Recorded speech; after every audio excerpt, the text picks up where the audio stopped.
Hello guys, welcome back to our channel Hema Samayal. இன்னைக்கு நம்ம சாம்பார் பொடி எப்படி செய்யறதுன்னு தான் பார்க்க போறோம். சாம்பார் பொடியில் என்னங்க இருந்துற போகுது அப்படின்னு நினைக்கிறவங்களுக்கு கண்டிப்பாக இந்த வீடியோ ஹெல்ப்ஃபுல்லாக இருக்கும். ஸோ மறக்காமல் இந்த வீடியோவை ஃபுல்லாக பாருங்கள். பிடிச்சிருந்தா லைக் பண்ணுங்கள், கமெண்ட் பண்ணுங்கள், ஷேர் பண்ணுங்கள். அண்ட் மறக்காமல் ஹேமா சமையலுக்கு சப்ஸ்கிரைப் பண்ணுங்கள். பக்கத்தில் இருக்க பெல் ஐக்கனை கிளிக் பண்ணுங்கள். அப்போ தான் நான் போடுற வீடியோஸ் உங்களுக்கு நோட்டிஃபை ஆகும்.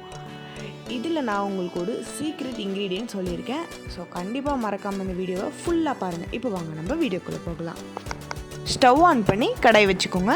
நான் இன்றைக்கி நான்ஸ்டிக் கடாய் எடுத்திருக்கேன். உங்கள்கிட்ட நான்ஸ்டிக் இல்லைன்னா நீங்கள் நார்மல் கடாய் கூட யூஸ் பண்ணிக்கலாம். ஒரு கப்பு தோரம்பருப்பு எடுத்து பச்சை வாசனை போகிற அளவுக்கு நல்லாவே வறுத்துக்கிறேன். ஸ்டவ்வை சிம்லே வச்சுக்கோங்க. தோரம்பருப்பை கருக விட்டுறாதீங்க.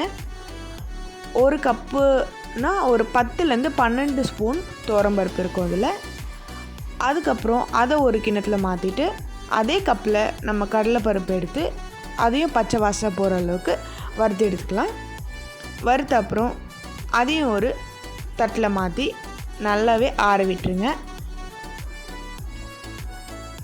இதெல்லாம் ஆறுற சமயத்தில் நம்ம 4 டேபிள் ஸ்பூன் தனியா, 2 டேபிள் ஸ்பூன் சீரகம், 2 டேபிள் ஸ்பூன் மிளகு, 1 டேபிள் ஸ்பூன் வெந்தயம் அதிகமாக சேர்க்காதீங்க. அதிகமாக சேர்த்திங்கன்னா கசந்துடும். இது எல்லாத்தையும் சேர்த்து நல்லாவே வறுத்துக்கோங்க. எதிலையுமே எண்ணெய் சேர்க்கக்கூடாது. அதுக்கப்புறம் 10லேருந்து 15 காஞ்ச மிளகாவை சேர்த்துக்கிறேன். உங்கள் காரத்துக்கு தகுந்த மாதிரி நீங்கள் சேர்த்துக்கலாம்.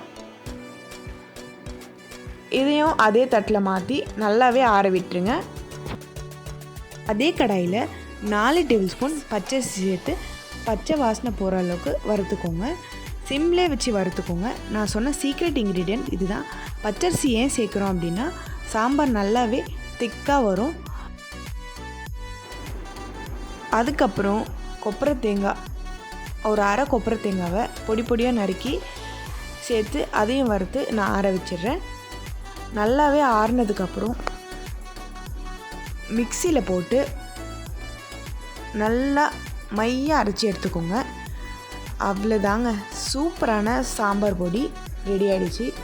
இதை கண்டிப்பாக ட்ரை பண்ணி பாருங்கள். சாம்பார் பொடி ஒரு முறை இப்படி செஞ்சு பார்த்து சாம்பார் வச்சு பாருங்கள். உங்கள் வீட்டில் எல்லாருமே விரும்பி கேட்டு வாங்கி சாப்பிடுவாங்க. ரொம்பவே டேஸ்ட்டாக இருக்கும்.